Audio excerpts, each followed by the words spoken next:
कृष्णं वंदे जगद्गुरु। आदरणीय मुख्य अतिथि महोदय, विद्वत निर्णायक मंडल, प्रातः पूजनीय अध्यापक, गीता ज्ञान मम पिपाशु च सर्वभ्यो नमो नमः। गीता भारतीय संस्कृति की आधारशिला है। श्रीमद् भगवत गीता साक्षात भगवान विष्णु की दिव्य वाणी है। श्रीमद् भगवत गीता की महिमा अपार है, अपरिमित है।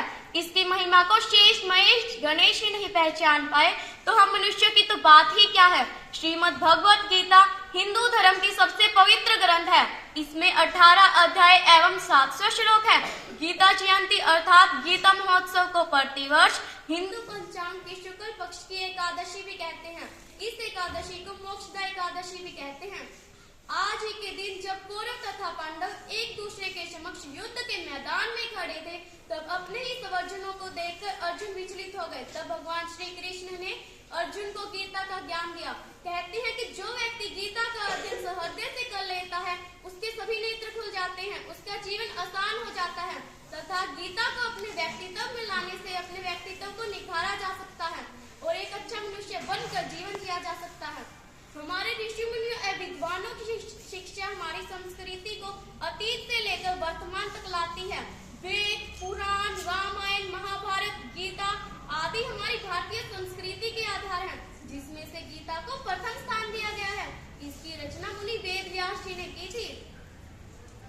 कुरुक्षेत्र के भगवान श्री कृष्ण द्वारा सुनाए गए प्रवचन का हम गीता के रूप में अध्ययन मनन करते हैं।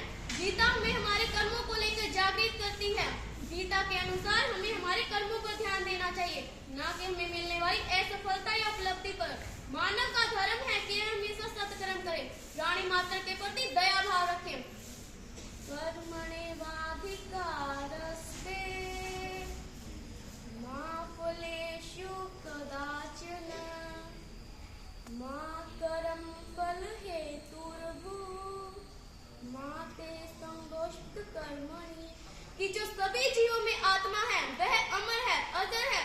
शरीर को नष्ट किया जा सकता है पर आत्मा को नष्ट नहीं किया जा सकता। नैनं छिद्रन्ति शास्त्राणि नैनं दहति पावकः न चैनं क्लेदन्त्यापो न शोषयति मारुतः।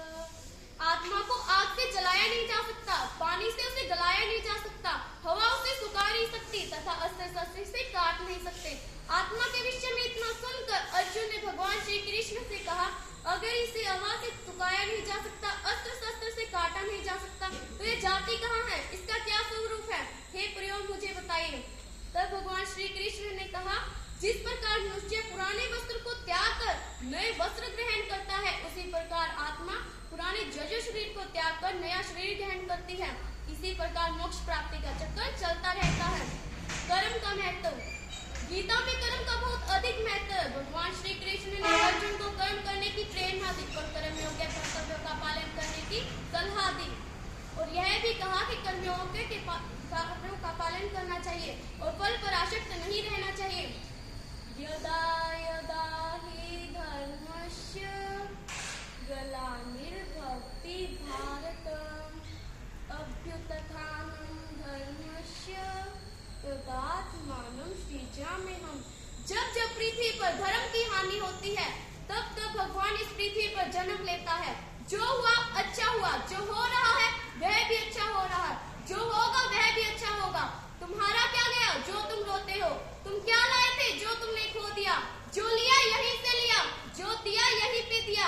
आज तुम्हारा है, कल किसी और का और परसों किसी और का हो जाएगा। यही संसार परिवर्तन का नियम है। जय गीता, जय भारत। धन्यवाद।